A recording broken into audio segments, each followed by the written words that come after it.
For some of you guys, maaring may new beginnings, no? These are new beginnings actually, no? Para magre-restart kayo ng buhay nyo. Yung, tawag dito, yung iba sa inyo parang may chance na lumabas kayo ng inyong comfort zone, no? Ibig sabihin parang gagawa kayo or magsisimula kayo ng bagong chapter sa buhay nyo in terms of investment, in terms of kabuhayan, yung mga hindi nyo pa natatry dati, mga kapiksi, and susubukan nyo siyang gawin right now.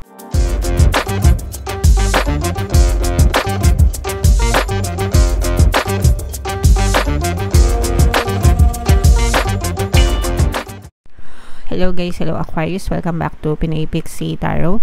Ang pamagat ng episode natin for tonight is New Moon Kapalaran para ngayong July to August para sa Aquarius, Sun, Moon, Rising, Sign, and Venus. General reading lang guys, pwedeng mag-resonate, pwedeng hindi, pwedeng positive, pwedeng negative mga kapiksi. Yung New Moon ngayong August ay July, mga kapiksi ay sa July 5. Tapos yung next na New Moon naman ay sa August 4. So ang reading na mga kapiksi ay para sa period na yan guys. So ito yung ating new moon message para sa inyo guys. Bring love into the situation mga kapiksi.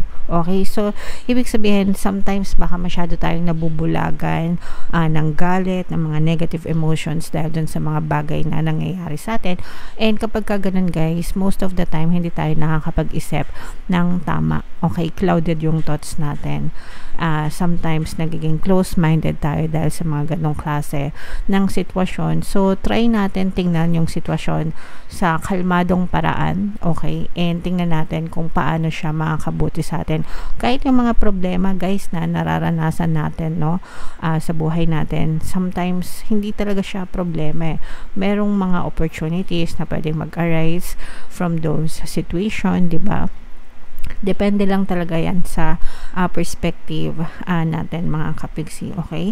So wag tayong masyadong mag-complain, wag tayong masyadong magreklamo, wag tayong masyadong manggalaite, no? Tingnan natin yung sitwasyon sa kalmadong paraan mga kapiksi, okay? And explore the idea that it's not what you know but whom you know, mga kapiksi, especially pagka sa tao guys, no? Wag natin tingnan yung pagkatao nila, kilalanin natin silang mabuti and try to talk to them, no, para maintindihan natin kung ano yung mga hinagpis nila, yung pinanggagalingan ng mga reaction nila sa buhay if ever man na nagkakaroon kayo ng mga problema with a specific person in your life, okay? Additional meanings for this card guys, you need to be more detached from this situation. Baka masyado tayong attached dun sa sitwasyon natin mga kapiksi, attached dun sa negative, no? Negative na aspect ng problema guys. Sabi ko nga sa inyo guys, kahit yung mga problema meron yang two sides na pwedeng, alam nyo yun, i-contribute sa atin. There's negative and there's a positive side to it. So tingnan natin, mag-detach tayo dun sa negative and tingnan natin yung positive side ng mga bagay, okay? Thinking outside the box will bring the solution. Pwede tayo guys magtanong ng mga suggestion, recommendation from other people regarding sa mga sitwasyon na pinagdadaanan natin kasi sometimes meron silang mga perspective na hindi natin nakikita, no? Kaya nga tayo minsan close-minded, hindi natin nakikita yung mga ganong side, di ba? Pero pagka tinanong mo yung ibang tao, yan, makakapagbigay sila ng mga suggestions based dun sa kanilang perspective. So makakatulong din yan sa inyo guys, okay? And for some of you, no, you are also being encouraged na gumawa ng charitable work, charity, kawang gawa guys, para sa inyong good karma, okay? So baka kasi masyado ng maraming negative na nangyayari sa inyo, baka dahil yan ay sa mga karmic debts nyo rin, kaya sometimes ganon, kapag yung feeling mo sobrang malas ka, una na yung dahil sa mindset mo, mga kapiksi, and pangalawa is dahil sa iyong karmic debts. So, yung karmic debts, guys, nababayaran yun sa pamamagitan ng pagkakawang gawa. So, make sure na paminsan-minsan take time, no, to do some charities. Hindi naman siya limited, guys, lang sa pagdodonate ng pera. Marami kang pwedeng gawin in terms of charity, mga kapiksi. Okay? So, bahala ka na kung anong gusto mo. So, tingnan natin, guys, kung ano yung ganap sa inyo ngayong new moon season. Isi-shuffle ko tong cards na to, guys. Hanapin natin yung energy ng moon at saka yung energy ng Aquarius. Habang sinashuffle ko to, guys, panoorin nyo muna yung video natin regarding sa ating paano mag-manifest ng abundance video course. Kapiksi, sawa ka na ba sa mga struggles at hirap sa buhay mo? Masipag ka ba at masikap sa buhay ngunit hindi ka pa rin umaasenso? Ilang beses ka na bang nag-attempt mag-negosyo at mag-invest pero palagi ka pa rin nalulugi?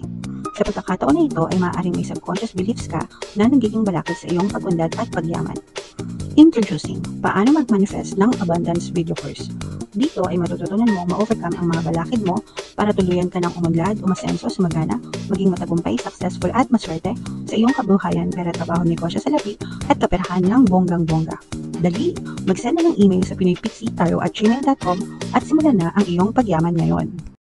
Alright, so sa lahat ng gusto mag-avail, guys, ng course, yung promo natin for July is magbibigay ako ng 500 pesos na discount until July 31. So, avail nyo na, guys, sobrang ganda niyan. And meron din tayong bagong course, guys, paano mawala ang third party at magkaroon ng harmonious na relationship.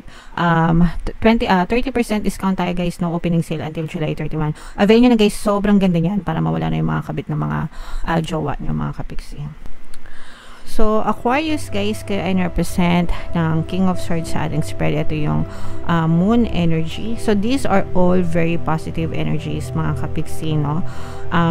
Ito yung meron din tayong presence ng another earth sign, Aquarius, Gemini, Libra. For some of you, guys, maaaring may new beginnings, no? These are new beginnings, actually, no? Para magre-restart kayo ng buhay nyo. Yung tawag dito, yung iba sa inyo parang may chance na lumabas kayo ng inyong comfort zone, no?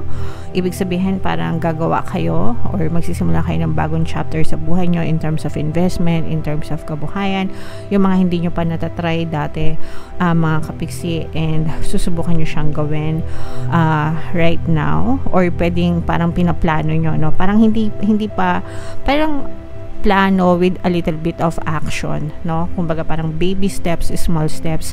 And okay lang yan, guys, especially pagka bago ka pa lang dyan sa larangan na yan or sa field na yan, para hindi ka mabigla.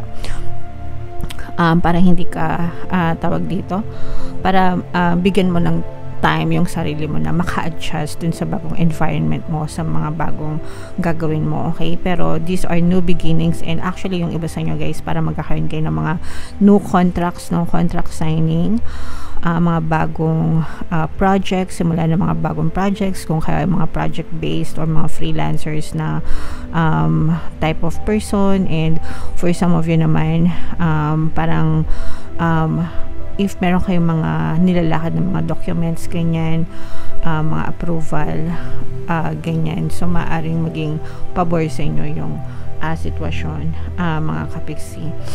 For some of you, guys, parang something is coming in very swiftly, no? Lalo na kung meron kayong mga inaantay na pera, mga kapiksi, dadating siya ng mabilis sa inyo, pero baka mawala din siya ng mabilis sa inyo, guys, no? So, make sure na bago pa man dumating, let's say for example, naglo-loan ka ng pera, parang mabilis mo siyang makukuha, pero mabilis din siyang mawawala sa'yo. Okay? So, make sure na habang inaantay nyo, planuhin nyo ng mabuti kung sa inyo dadalhin yung pera, and make sure na hindi siya basta-basta mawawala lang. Kumbaga, may chance na maghanap ka ng pagkakataon kung saan pwede siyang mamultiply, no? Mamultiply, so pwede mo siyang i-reinvest sa negosyo or what, 'di ba? Pero yung tipong magmumultiply siya, hindi yung tipong gagastusin mo lang. You can also invest sa mga assets, 'di ba? Para hindi siya mawala ng ganun-ganun lang, mga kapiksi. Okay? What else, guys? Meron tayong presence dito ng fire signs, Aries, Leo, Sagittarius, at saka earth signs, Capricorn, Taurus, Virgo. For some of you naman, guys, sa relationship naman itong nakikita natin na parang nagkakaroon kayo ng trust issue, especially sa LDR. Mga kapigsi, long distance, no? Mahirap kasi pag long distance. Actually, kahit nga hindi long distance, no? Yung tipong nakakasama mo na araw-araw na umuwi ng bahay, di ba? Nagkakaroon pa ng problema. What more yung mga LDR na hindi talaga nagkikita. Pero for some of you guys, medyo nagkakaroon kayo ng trust issues with your partner or specific person. So, pag-usapan nyo na lang, guys, kung ano man yung mga trust issues nyo with that person. Kumaga mag-usap kayo, mag-set kayo ng expectations. Angel number 888, mga kapiksi, check nyo yan. Baka merong additional mensahe sa inyo ang inyong mga anghel gabay. Pero dito, guys, as I was saying, dun sa relationship nyo, para mag-set kayo ng expectations sa isa't isa. Ano yung ina-expect mo from them, sabihin mo sa kanila, and ask nyo rin sila kung ano yung ina-expect nila sa inyo, mga kapiksi. Okay? Para align kayo, guys, and yung tipong hindi kayo nang huhula. Okay? Alright. Pero nakikita natin na kahit na meron kayong mga problema sa relationship, going strong pa rin naman, matibay pa rin naman yung relationship nyo, and hindi naman kayo basta-basta maghihiwalay dahil lang sa mga maliliit na issues, no? If anything, maaari pang makadagdag yung mga issues na yon para mas lalo pang tumatag and tumibay yung pagsasama nyo nitong person na to, mga kapiksi. Okay? Alright. So, yeah. Comment down below, Aquarius, if feeling nyo nakaresonate kayo dyan sa mga messages na yan, guys. Ito yung ating mga pampaswerte subliminal. By the way, guys, mayroon tayong bagong subliminal. Pinopromote ko yun, guys, kasi sobrang effective. Ang daming tawag dito, comment, no? So, yung mga comment nilalagay ko, guys, sa community tab, basahin nyo na lang. Pangtaboy ng malas, pang-akit ng swerte. Pero, guys, hindi lang yan para sa mga sugal-sugal or sa mga taya-taya, no? Kahit anong swerte yan, pwede nyo ma-experience. Ang importante is mawala yung mindset ng pagkamalas nyo sa buhay para magsimulang pumasok yung positivity ng pagiging maswerte. Okay? So, yeah. Ito yung playlist, guys. Lagay natin dito para mapanood nyo. And ito naman yung ating success stories ng paano mag-manifest ng abundance video course. Click here to subscribe, guys, and click here to join our membership program. Thank you for liking, sharing, and subscribing, and see you again next time. I love you all, guys. Have a nice day. Bye-bye.